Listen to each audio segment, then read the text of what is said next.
hiccups now.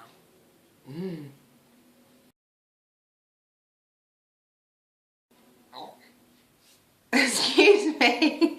That wasn't a burp, that was that funny frog squeak thing that my throat does for some weird reason.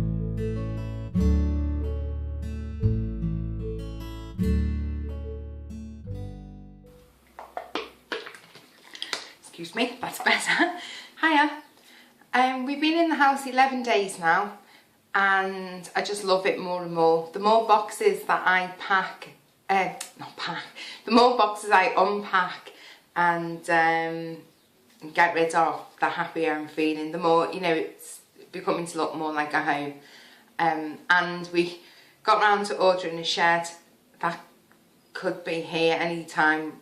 You know, it could take a week or 3 weeks. It's a little bit vague. And then there's a man going to be putting it up, but that could be a day or a week after the arrival of the shed. So yeah, there's still stuff around that I'm just kind of trying not to look at. But anyway, we are getting there and I really do like it. The baby loves it, Andrew loves it. We haven't been able to get the television working, but it's actually been brilliant because one, you know, I've been doing so much that by the time it's time, you know, time we're finished, it's time to go to bed almost. And then last night I went and sat in my corner. I found my corner, I've designated it my corner, with my chair and my coffee cushion. No, you know, if somebody else wants to sit there, they can. They can, if they really don't mind me sitting on their knee. No, so I sat there last night after the baby went to bed, done the dishes, you know, had a quick tidy round, and I sat in there and at first I felt a little bit bad, like, you know, it'd be a bit antisocial, you know, if Andrew's in the other part of the room and I'm over there. But he came and joined me and it's just been nice. We've had the radio on and it was ABBA last night on Radio 2. And although, you know, I wouldn't, you know, I'm not a massive fan, I do like ABBA, and that was quite nice. And I just kind of sat and chilled, really. It'd been a bit of a strange day, that's what I wanted to say. With me being off work, I needed a sick note to give into work, and so I had to go to the doctors and had to see a locum.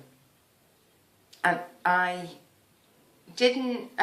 went to, it's funny because he came bounding into the waiting room and called my name out. And it's just like in this really loud, booming voice, and he actually looked quite stern. And everybody kind of looked at each other, and I think everybody else was relieved it was me going in. But actually, when I got in, he was very like my childhood doctor. He was also a bit bonkers and loud and quite enthusiastic. Just different. And so when I went in, he, you know, wanted to know what was up with me.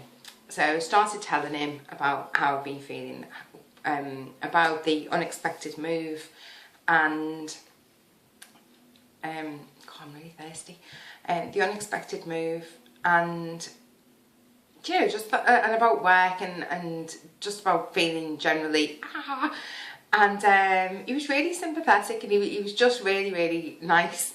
And then he was saying, yeah, you know, this would be because of, you know, you're under a lot of stress at the moment. And I was saying, he didn't offer me any antidepressants, and I actually said to him, thank you very much for not instantly reaching for your prescription pad to write me out antidepressants, because I wouldn't take them. I said, I know I'm stressed, I can feel I'm stressed. I said, you know, and it's inconvenient crying at the drop of a hat. And do you know what? It sounds like I you know, it's because it is awful. No, but you know, it's gonna pass. You know, hopefully.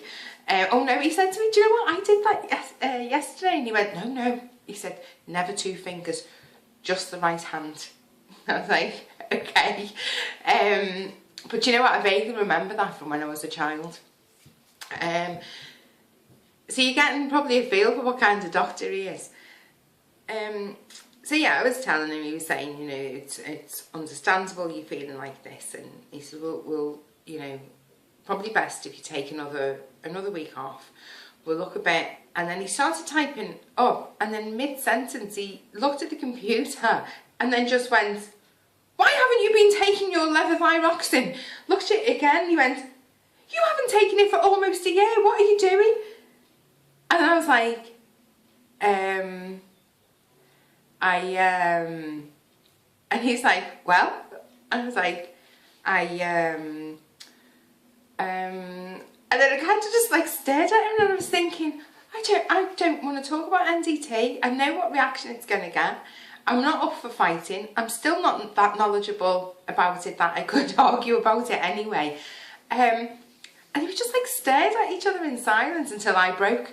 And I just sort of just said, "You want the truth?" And he said, "Well, yeah." And I said, "I'm taking NDT." And he was like, "Stop it! Stop it right now! You're going to kill yourself. What do you think you're doing?" Oh, like that. And he turns into this headmaster, and I felt like some naughty child being told off. I think he's the same doctor that I spoke to, and I told you about in one of the other videos that I made ages ago. Excuse me, I need to go and get a drink. That whole moment was awkward. He wasn't happy with me at all, and he was saying, you know, it's gonna cause you heart disease. You don't know what's in these things. Why do you think you can just buy them willy-nilly? It's because they haven't been licensed and they're not regulated, and it's hit and miss what you're getting in it. And you know, believe me, it'd be far cheaper for the NHS if you did go and buy your, you know, your own medications. You know, not that I'm telling you to do that. He said, but he said we wouldn't recommend that you buy that anyway. And he said, you know, there's a reason. He said that doctors don't prescribe it. And he said, nobody, you can't get it. He said, you just can't get it on prescription. And I said, well, you can. And he went, no, you can't get it anywhere. And I said, well, you can. I said, because people are on it. Who? Which people? I said, lots of people. And he was like, well, you know, where?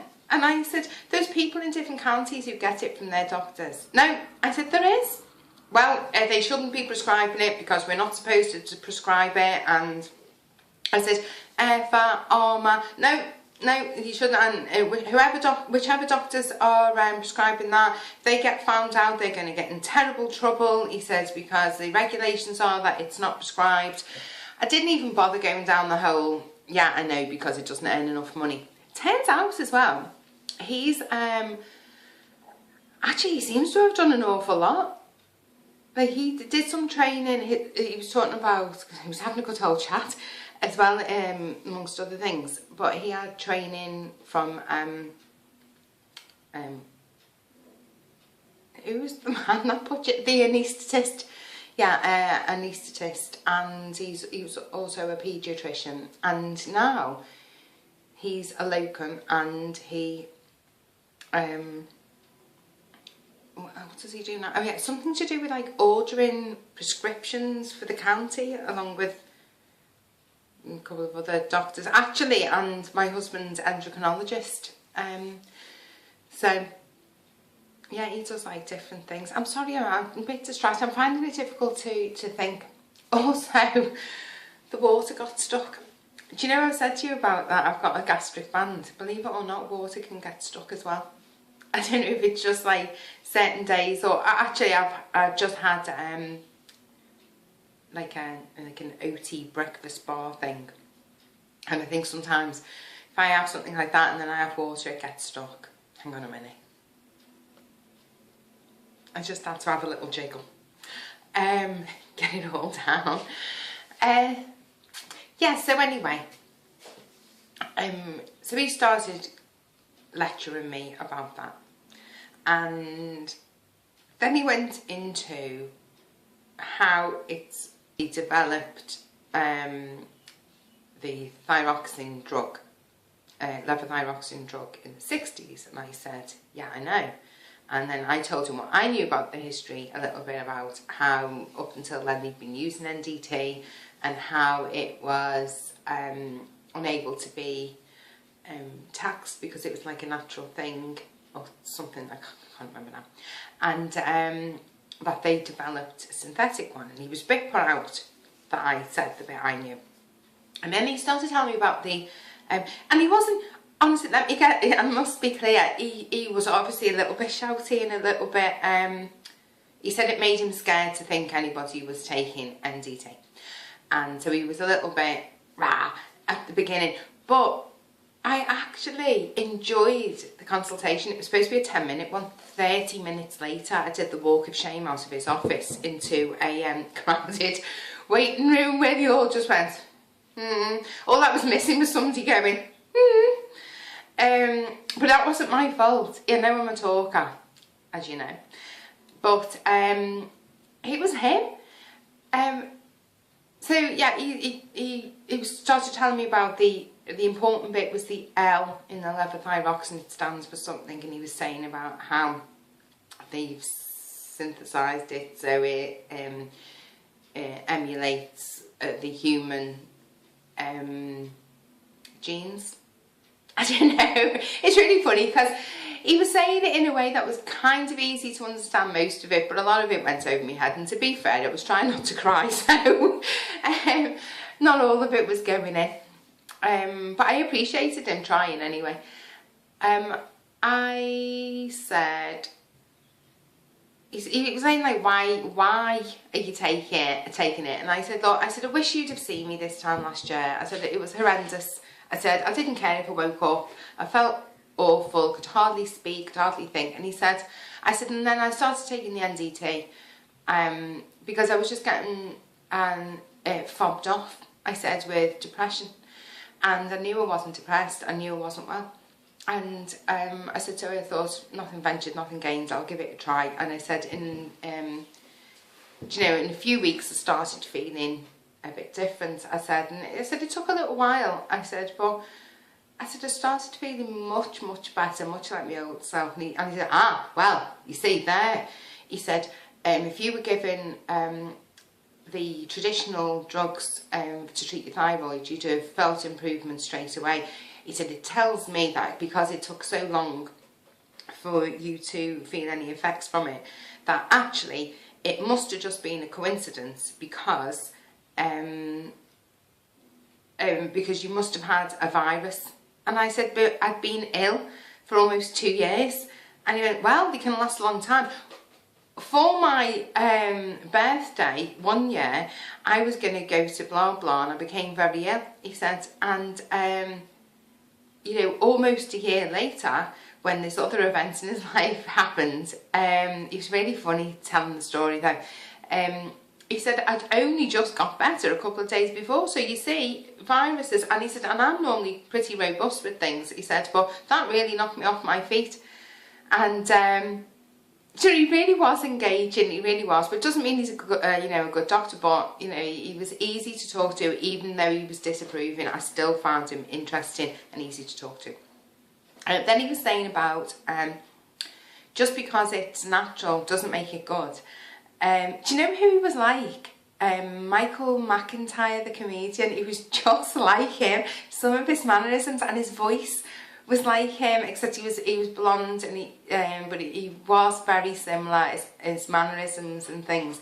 And he got up 1 or 2 times to do a little to act out different scenarios.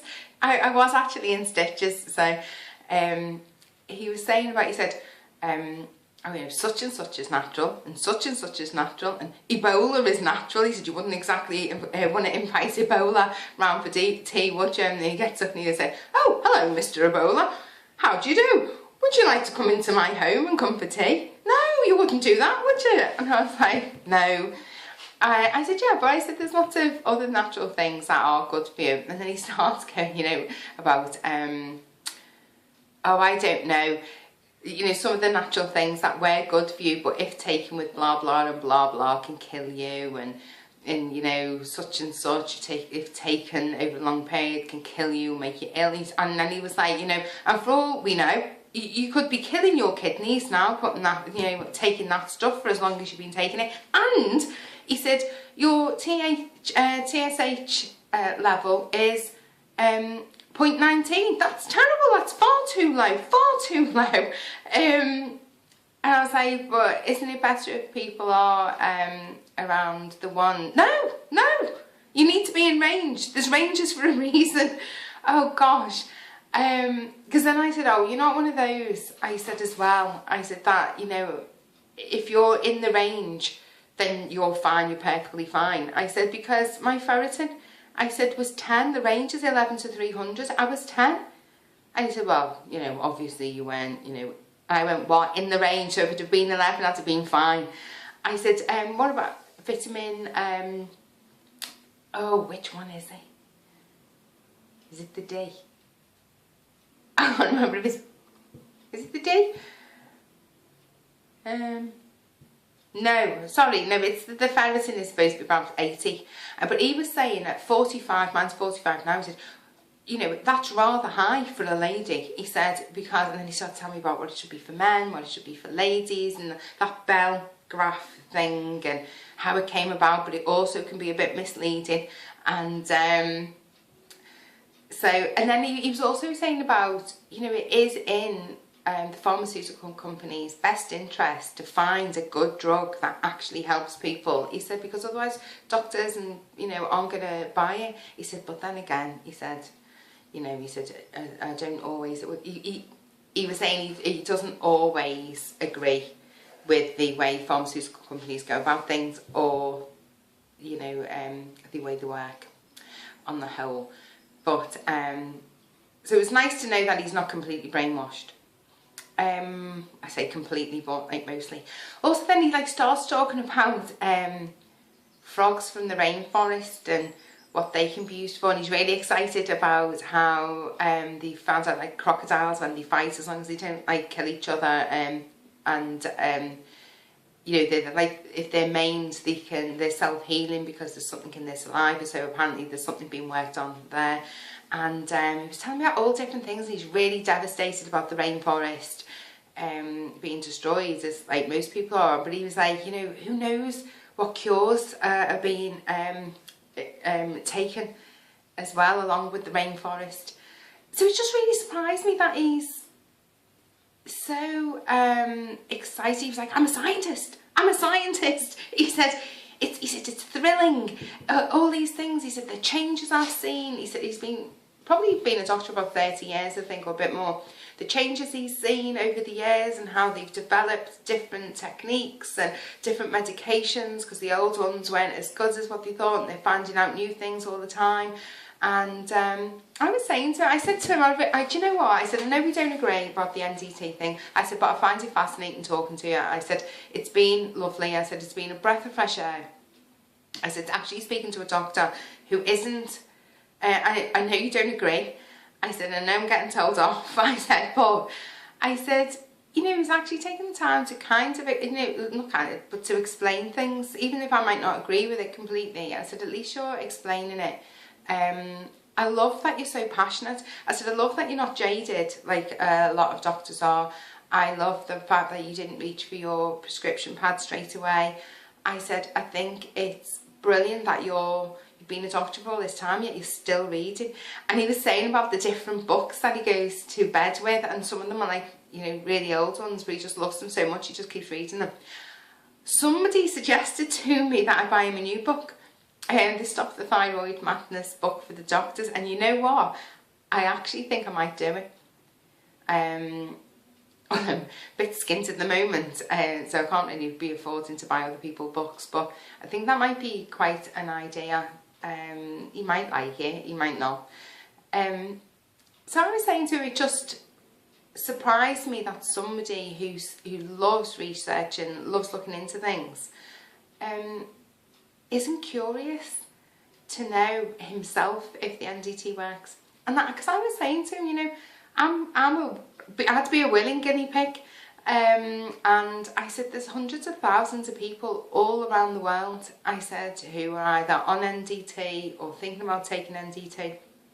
I said, or T3. And he's like, don't get me started on T3. You don't need T3. And I thought, you know what, just don't even start on that one either. I said, you know, I said, it's just such a shame somebody like yourself, who's so well read, you know, isn't interested in monitoring some people like myself, just to get a personal perspective on whether it does work or it doesn't work, rather than just being told by the pharmaceutical companies that it doesn't. No, there's research and it doesn't work. And I said, oh, I said, about that research, I said, I'd really love to know where it is. Where can I find it? I said, because I can only find things about the history of NDT and about it helping people, and people have been able to come off with the medications since taking it. And he kind of went, well, I can't give you the exact thing, because I mean, I have a lot of things to remember, and I can't remember what did he say? Appendices? Is that right? And links and things like that. He said, and he got a bit like stumbling, and so we left it at that. And I thought, well, touche. Do you know, like, you can't, just like nobody else has been able to, you can't give me the link to it. And as for the heart disease and stuff, you know, if you, I'm sure in the levothyroxine bump inside the box, you know, there's like a load of things that does to you. So you're kind of damned if you do and damned if you don't. So, and then he was saying about, well, you know, it's not as easy as that, you know. He said, you know, we haven't just got money coming out of our ears. He was saying that it's very expensive to do the research. And I said, yeah, but if you've got willing people who are buying their own stuff, and, you know, you're not having to pay people, because he was talking about his student days and when they used to have all sorts, they used to test all sorts because he'd get paid for it. And maybe that's why they're all a bit doolally, because God knows what they were getting injected with or tablets given to them. So he was saying it's not as easy as that, because it's not just that bit that's the expensive bit. He said it's the collating all the information and all that bit. So dead end there.